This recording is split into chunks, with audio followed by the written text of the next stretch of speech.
What's up everyone, welcome to Channel Moments episode 2. Today's video is actually from a session I had the day after episode 1 session, so my skin was thin and I was a bit tired. I had a short session with my friend Jordan at Sportrock Rio, which is their newest location. I warmed up with a quick 2-mile run and some off-the-wall exercises, but I really just wanted to get on the boulders. I started on more overhung boulders with bigger holds to warm up my bigger muscles first, then moved on to slab invert walls to warm up some balance and fingers.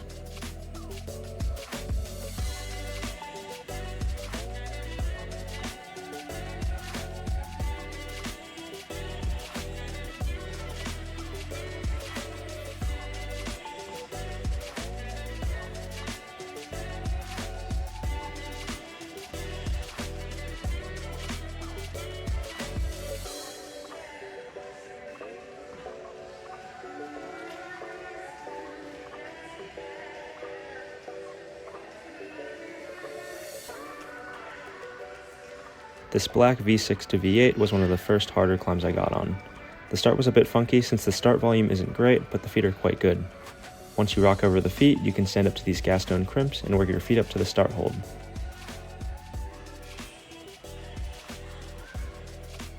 The crimp before the finish is quite good, but the finish hold isn't great, so I figured out I could just touch the finish with my right index finger while my hand was still in the crimp to match. This climb was pretty fun, but those big red macros felt like they were in the way for most of the climb. This yellow V8 to V10 was the hardest set on their slab. The start feet were pretty good, but the start hand was blocked and pretty small for me. The first move was hard, but mostly just because those big white Thunderbird macros are in the way. You can see it kind of pushing my face off the wall. This is kind of a bummer because these climbs would have been pretty fun if it didn't feel like the holds were pushing you off the wall a lot of the time. The next couple moves weren't too bad since the feet were good, but I had some trouble at the end. I wasn't able to stand on the last foot without my hands, so I was playing around with the positioning for a while. I realized I could switch feet and grab the arete, then I toe hooked to the arete and leaned away from it to stand no hands to match the finish, which was pretty much a nothing hold. I was really happy to flash this one.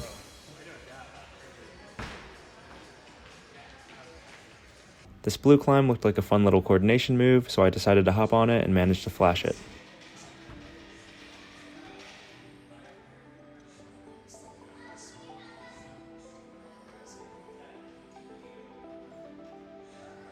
Despite being at a new gym, I wanted to try a couple of climbs on the Kilter Board, since the Kilter Board at my home gym is really greasy. I had tried this really popular V12 called 360x360 a few times in the past, but the crux move feels pretty friction dependent, so I thought being on a fresh board would help me send it. On my first attempt of the day, I got to the crux, but didn't feel great on that right hand. I went for the move anyways and got my fingers over the next hold, but couldn't hit it engaged. After a quick brush and some rest, I gave it another attempt.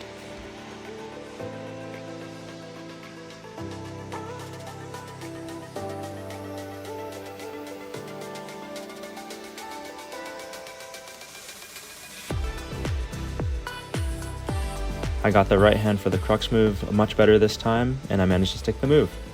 I almost fell on the next move since I got a little over-psyched, but I managed to keep it together through the top sequence and send.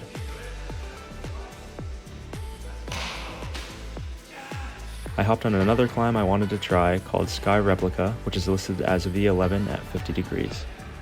The first move feels really big, but I managed to stick it pretty easily. I had trouble getting tension on the foot for the left hand foot match, and the next move is the crux. I struggle with these one-arm pull-throughs, so I know this move would be tough for me.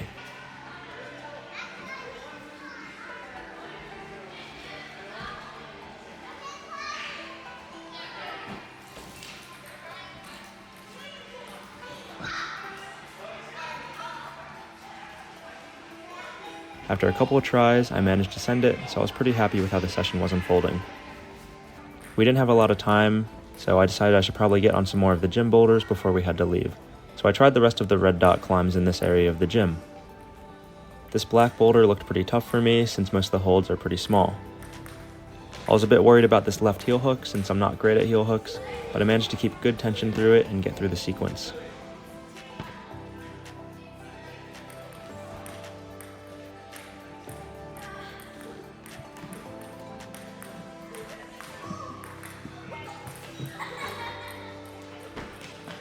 This pink boulder looked tough for me since it has some thin pinches, which is a hold type I struggle with. On my first attempt, I misread the beta at the beginning and placed my feet poorly.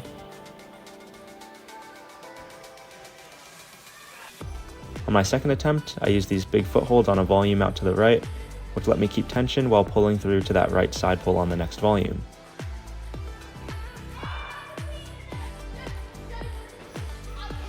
The rest of the holds were much better than I expected them to be, but this move out right from the 2 crimps was pretty big.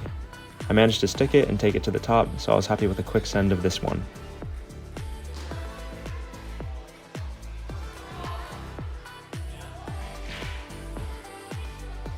This blue boulder was the last one I tried during the session, but I wasn't even planning on trying it at first since I was dealing with some finger splits. I didn't film my first attempt, but I fell going up to the last volume. The first few crimps are pretty good, but the third move is a tough cross to a good crimp on the second volume. The next crimp is pretty small, but very in-cut. On this attempt, I focused on pulling with my right foot and standing up harder into the undercling on the last volume, and I stuck the move I'd fallen on before. When I went up to the left crimp after the volume, I was sweating a bit too much to feel good on it, so I came back down to the undercling and went up right to the bigger hold. That's it for this session and this episode of Channel Moments. If you have any suggestions or liked this episode, please leave a comment below. As always, thank you so much for watching. I really appreciate the support on the channel over the last couple of weeks, and I'll see you guys in the next episode.